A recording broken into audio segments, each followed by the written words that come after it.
anapeleka kwa ndio kila kitu kinapelekwa pale. Ndio hiyo sisi hatutaki. Na hao akina Kisugu, akina JB 64 waache unafiki. Kama kweli wanaipenda Simba, waipende Simba kwa roho moja, kwa dhati, sio kwa ajili ya maslahi binafsi.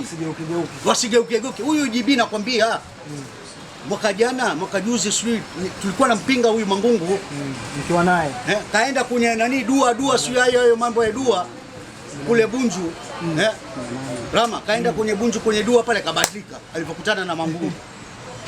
Sasa nini hapo? Kama mwingine siku moja, ache niweke wazi hilo. Ache niweke wazi na Watanzania wanisikie.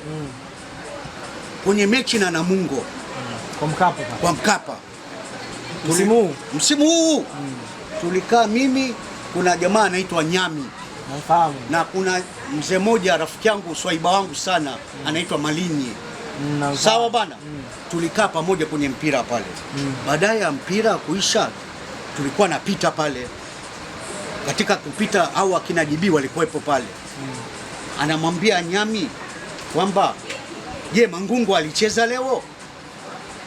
Sasa yule Nyami kamwambia, bana, unachosema mbona sikuelewi, unachozungumzia nini? Basi huyu JB 64 kwa ajili ya sijui katumwa na Mangungu, sijui anatumika na Mangungu, sielewi, kaanza kumshambulia Nyami. Namwambia JB, unachomshambulia huyu nini? Kafanya kosa gani? Acha kumshambulia. Sisi leo wanachama kwa wanachama tunapigana, ni aibu. Sasa unaona hapo kwamba leo wanatumbingwa. Ndio maana alifika hatua ya kusema kwamba eti leo nani kacheza Mangungu. Sio sahihi. Kwa hiyo hao watu kwanza waache unafiki, wanyoke, ndio mimi nitawakubali.